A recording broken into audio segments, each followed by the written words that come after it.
You're listening to 17 Carat K-Pop. For more information about the variety of topics covered on the show, as well as my other podcast, How to Stan, visit 17caratkpop.weebly.com. And if you enjoy this episode, please consider becoming a monthly donor to support my work and allow it to continue to go on and be free for all to access for as low as 99 cents a month. Visit the Support the Show link on my site's homepage for more information. Welcome back to 17 Carat K-Pop, and a recurring series of episodes, Stay Tuned, where I talk about the latest developments, not necessarily applying to the world of K-pop, J-pop, and C-pop, but about the music and entertainment industry as a whole. And there are a lot of developments on that front. Topic 1. The state of live music. Vaccine mandates and or proof of a negative COVID test required is becoming a more and more frequent decision of festival and concert venues.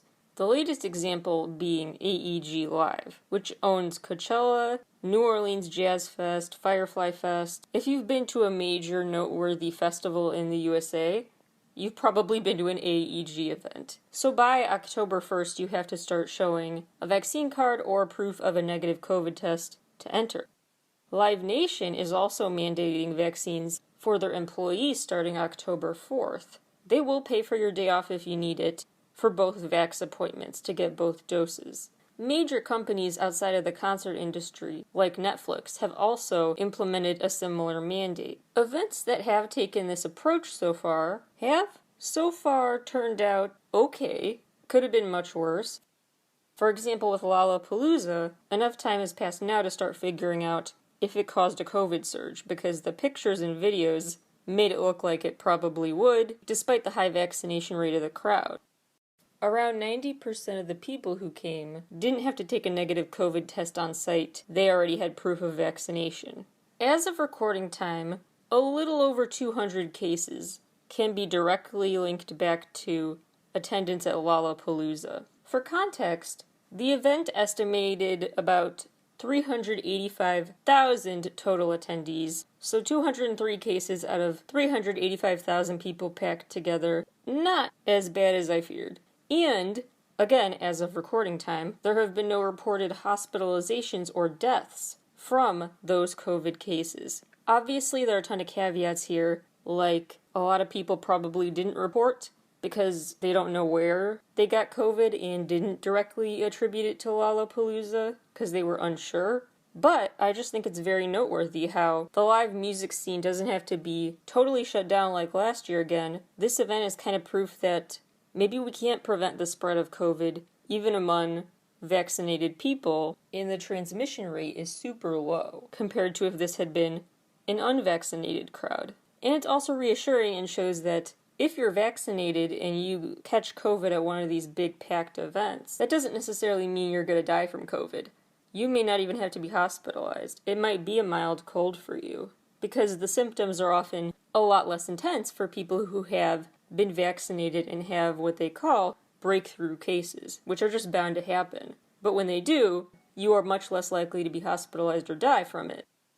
Mixing the two initiatives of getting your shot and having a show must go on mentality is a vaccine rave from Germany. In Berlin right now, they're having this event at Arena Berlin. It was actually a 3-night event, but they're probably going to have a repeat of it. You could show up as late as 1 a.m. to the arena and get a free shot. And then while you're there, join the party. There was a dance floor, socially distanced, music, free food and drinks. You could just have a bunch of free entertainment at what they called the vaccine rave and get your vaccine while you're there. They turned it into a big fun event. 400 people showed up Monday, and then Wednesday 600. They had a packed lineup of live performers. And one of those performers had a really great quote, Jacob Groening. He said, quote, "The event is a chance to reach out to younger people in a more creative way than the dusty German government campaign." I mean, it's true. It gets young people's attention. Maybe we should try to do something that fun in the USA.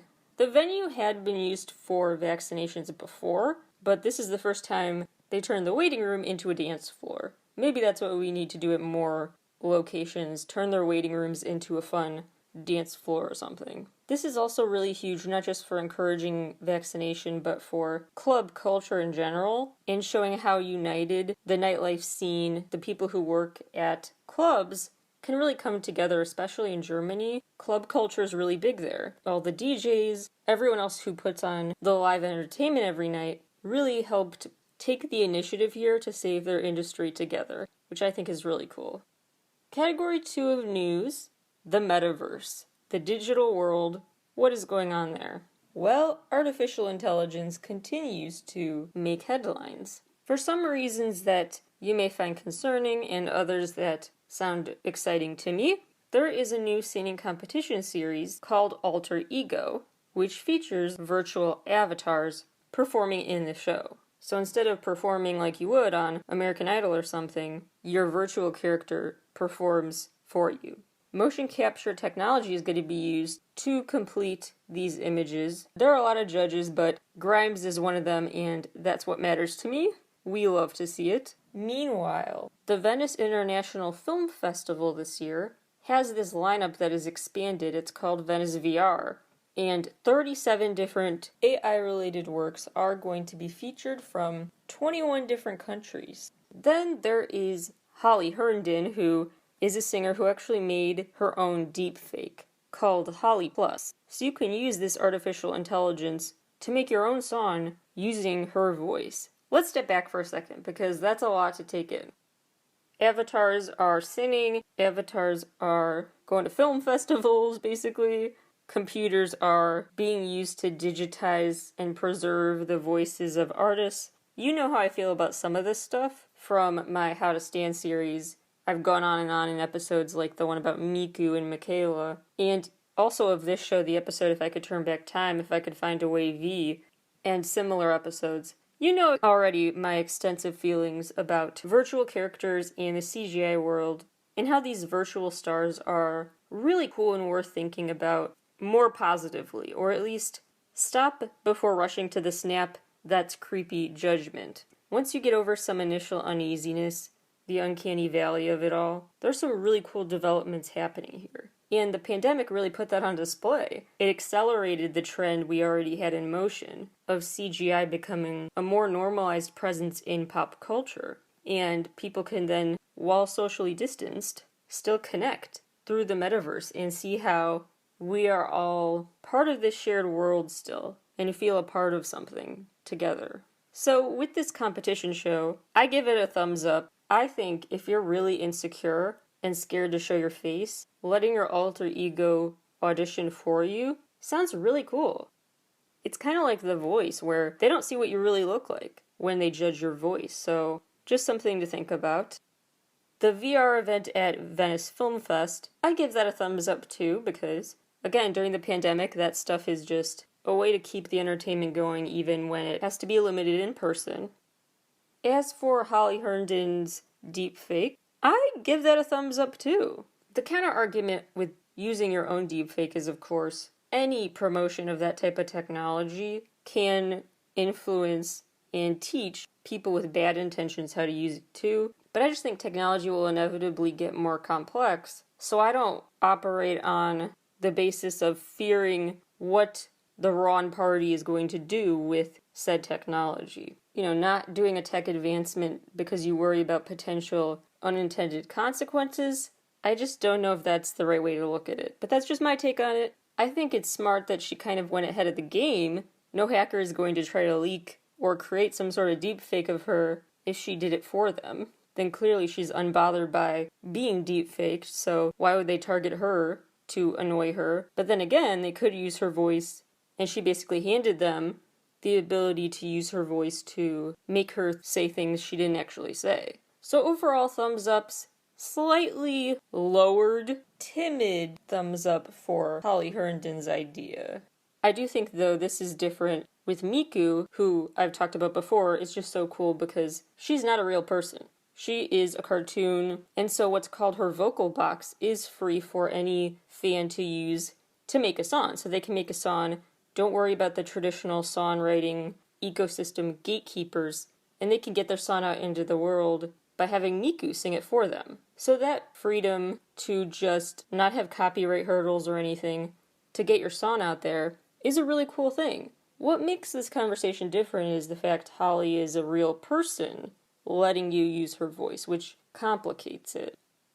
Last bit of digital news is really kind of underreported if you ask me, but I'm really into this topic of CGI stars, and I think that's a very niche topic to be into. So, India is officially the first place in the world to ever lay out official guidelines for digital influencers. So CGI Instagram stars now must officially clarify they are just CGI characters. They are just lifelike CGI characters selling you stuff on Instagram. They didn't have to be transparent before this, and this is just for India for right now, but provides a blueprint for other parts of the world to adopt and work off of. The biggest part of this, though, is not just the precedent, but what this decision means in terms of acknowledgement. Now, people are really getting that CGI influencers will probably stick around, and they imply this new level of legitimacy is here for these characters as not just some flash in the pan, some gimmick, but something for the long term that companies will find useful. Again, especially because of the pandemic. Using a digital character in place of a human sometimes just logistically makes sense, and financially. Another shameless plug. My whole research project investigating these CGI stars and what they're all about is on my site now if you go to the research tab, so just saying if you want to check it out. I'm also published on virtualhumans.org. Moving on to story number 3. There's a really interesting new survey conducted by Rush Order Tees. This site conducted a survey to figure out what the most popular band tees are. I don't think they'll surprise you. Whether they're a fan of the band or not, it seems like these bands' t-shirts are just a fashion staple. 5th place, Green Day. 4th place, Pink Floyd. 3rd place, Queen. 2nd place, Aerosmith. 1st place, AC/DC. Some other interesting findings from the survey. The fans who spend the most money on band tees are punk fans, with an average spent total of $597. But fans with the largest quantity of band t-shirts, with an average of about 17 shirts, are heavy metal fans. So punk fans spend the most money. Heavy metal fans have the largest amount of shirts. An important caveat here is the survey notes the number of respondents being at 1,017. So not representative of probably any of those fandoms, or people who wear band shirts, or even people who use that website to buy shirts. So very much not a representative sample. I'm just sharing them here because I find them really interesting, and it got me thinking a couple things. One is, who do you think the most people have K-pop merch for? And which fandom has spent the most money on that merch? And then, is it a different answer when I ask which fandom has the highest quantity of merch? Obviously, BTS probably came to mind first, but let's maybe take them out of the running because it's a home run for them. I'm wondering Blackpink has a ton of variety of merch, so they'd probably be number 1 then, but who else would be on the list? I feel like it would have to be SM Entertainment artists. They seem to have the most merch, or at least the most built-up anticipation surrounding merch launches and limited edition stuff. I don't know. Let me know what you think. Second thing I was wondering is, both for K-pop and non-K-pop acts, are you one of those people who gets annoyed when someone's wearing a shirt from a band they don't actually listen to? Because these groups like AC/DC, Pink Floyd, you do see their shirts everywhere. They're just a closet staple for people, but how many of those people are actually Pink Floyd fans or AC/DC fans? And does that bother you? Some people are very much bugged by that. Some people say wear whatever you want. In most areas of life, I am in team wear whatever you want. Life is too short for anyone to worry about what you're doing with your life and what you're wearing, whatever. You do you. In this case, though, I have to admit I'm quite the stringent supporter of only wearing merch for artists you genuinely like. It just feels like you're trying to get in on a club or something that you did not get invited to, which I know sounds really mean and exclusive, but I get protective over who's faking being a fan. I don't know, I probably need to rethink that, but that's just my take. You've got to at least be a casual listener, right? Anyway, speaking of these big K-pop companies, there is a new JYP Entertainment subsidiary. called JYP 360. This is an IP business subsidiary, which means it is essentially a way to increase both content distribution, music and otherwise, and its IP value overall. So by having expanded content distribution, over time eventually that will lead to an increase in intellectual property value, IP. So, given this new subcategory at JYP, I have a feeling we'll get a lot of new merch rollouts for JYP artists as a result of this, as they try to build up this financial but also social capital with brand recognition, promoting the artist with material goods, intellectual property, credibility that comes with the frequency of materials released with their logos on it and stuff like that. Moving on to story 5, there was a really cool reality show that just went down. 7 different Gen Z songwriters were put into kind of a big brother situation, living in the same house 24/7. This was a live stream show called Songhouse Live, with the winner getting a record deal with Capitol Records. This was, like I said, a live stream show, but they've been shopping it around to get it to a TV network host. Have been hoping to get celeb guests on it at some point, or mentors, judges, have celebrities involved at some level. And all the songs the artists worked on that won song challenges during the show will be released by Capitol Records after the season ends on a compilation album. They've had to face all sorts of challenges, like write a song about this randomly chosen country. Really just an environment designed to foster creativity. So I have a couple thoughts about this.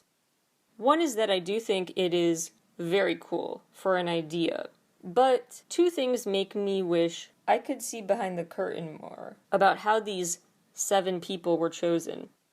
Can we do like an American Idol style thing where in American Idol you see all the auditions to who goes to Hollywood for the next round, and you see them pare it down? Can they please do that for this? We watch auditions and see how they pared it down to who's going to be on the 24/7 live stream. Because noting that together, all 7 of these stars have 16 million social media followers, I want to know how they were chosen. Because they already had some clout before being on the show, so I'm just curious how that played a role in who's involved here. I also want to know more about if there will be more judges if this becomes a full show. So far the judges are the creators of the show, Billy Mann and Ben James, which obviously they have some knowledge to share. It's not like they're unqualified.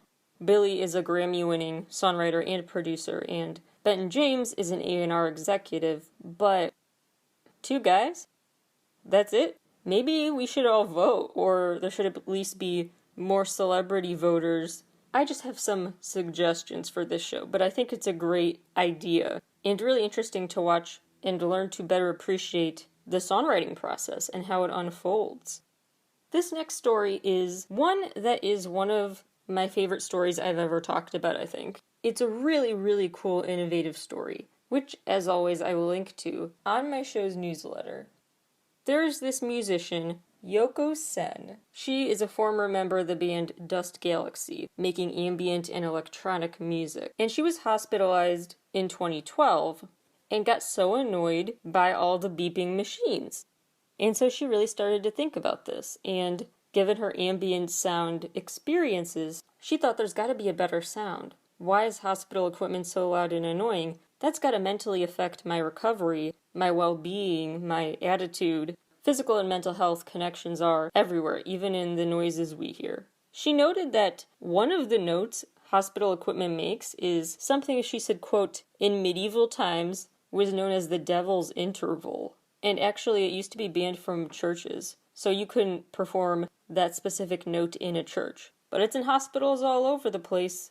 So Sen said, quote, we have made amazing progress in medicine, can operate on brains, but why do hospital patients still have to live with these medieval sounds? She also said, quote, sound should be a public good, like hygiene or safety. I always talk about the soundtrack of our lives, and of course I'm usually referring to music, but all sorts of noises make up the soundtrack of our lives. We should be introspective about what tone that sets for us mentally. So to work on fixing this, she went through this big undertaking, founding the company Sensound in 2015. she teamed up with her husband, this researcher Avery Sen, to interview hundreds of patients and medical staff. They learned from those interviews that manufacturers actually purposely make the sounds on machines so loud and jarring more than they actually have to be. They kick it up a notch to avoid getting sued if a patient's family wants to know why an alarm wasn't answered fast enough. There are a lot of other interesting findings from those interviews. They've had interactive sound activities for patients to test out, and the most popular sounds were, unsurprisingly, nature sounds. So far, SenSound has teamed up with 4 different manufacturers to make medical supplies with more pleasant sounds. So instead of annoying beeping all the time, the monitors in your room with SenSound make a noise like wind chimes, or you could select ocean waves, things like that. And these devices are designed to be motion-based. So all you need is like the flick of a hand, and the motion sensor will activate the alarm. Apparently, hospital patients, on average, hear 135 alarms per day. And overall, during a hospital stay, you're going to have to face more annoying loud noise than a highway during rush hour. Sleep deprivation is a frequent complaint of patients, and it's no surprise if you hear all those alarms all day. This is actually dangerous to staff too, because this thing called alarm fatigue can set in. Your brain normalizes that fight or flight response too much. And once your brain is normalized hearing the sounds of an alarming alarm, your brain gets really tired and doesn't want to respond as fast and may subconsciously delay responding. So it actually would help the staff morale as well if they heard a patient needs help because they heard the wind chimes again or something like that. Now, how far this company's influence will spread is a little unclear, especially due to the pandemic. There was another sound exhibition they were going to do in Europe that has been indefinitely postponed, if not just canceled at this point. So it may be a while, but normalizing this in hospitals, I think, could be incredible. And even if it's not super normalized, this is a great conversation it started about the sounds that make up our worlds and how maybe we can utilize sound for healing. Those are the big stories of the day. Thank you all, as always, for listening to my takes. If you like this episode, please rate and review the show wherever you subscribe. And I will talk to you all again very, very soon.